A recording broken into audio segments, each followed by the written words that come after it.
Hello, everyone. My name is Andres Garcia. I'm a luxury agent here with Compass, and I wanted to talk to you guys today about everything that is going on, as you know, in the market and the changes within the NAR settlement. So, I've heard a lot of questions. I've heard a lot about rumors of what could be or what's going to be, and whether or not they're going to be a buyer's agent compensation moving on after August 17th.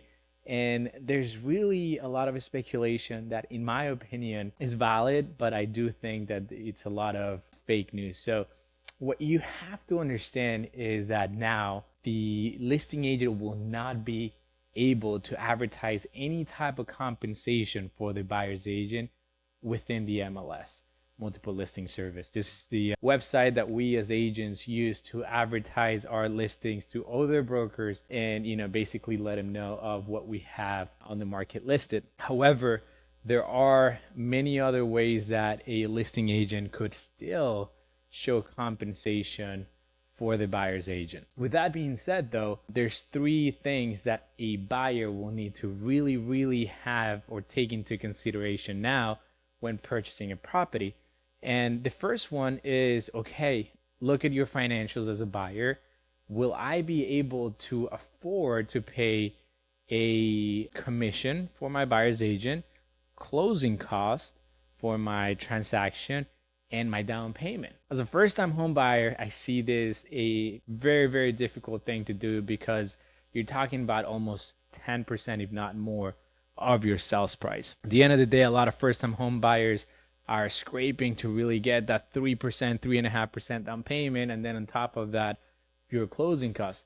Well, now that could also increase as a buyer's agent compensation. And I'm not saying that you shouldn't get represented, because as a first time home buyer, there's a lot of things that you don't know, and you don't want to go into this huge transaction without any type of advice, legal advice, someone that knows the process, the contract, and that is really negotiating in your favor and not in the seller's favor. Also, there are a lot of ways to still be able to have the buyer's agent's fee paid by the seller, or do a half transaction. So the first option that now it's going to take place in a transaction is basically the same that we've seen all along, which is the seller still offers a 2.5%, 3% commission to the buyer's agent.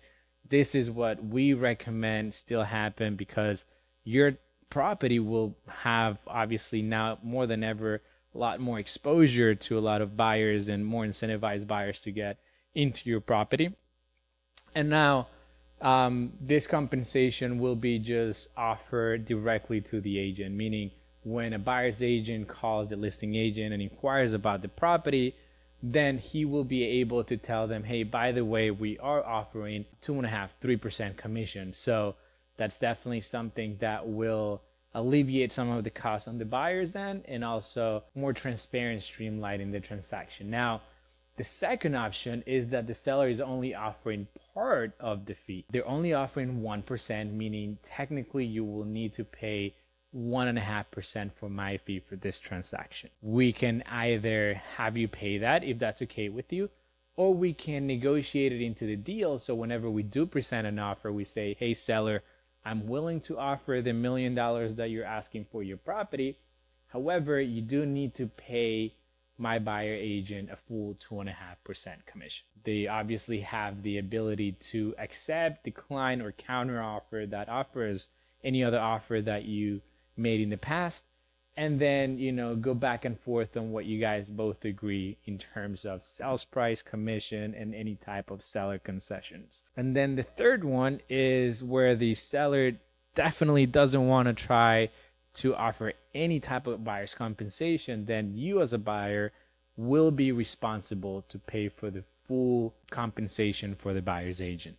Obviously, the compensation for the buyer's agent is negotiable, so you do have the ability to talk to your agent, say, look, I'm only able to pay you 2%, only pay you, is that okay? And obviously the buyer's agent will tell you yes, no, and how to move forward from them. There are a lot of things that are going to be changing in how things get displayed into the market, how things are offered. There's going to be a lot more paperwork now to sign for you as a buyer in regards of representation and who is taking you to see these properties.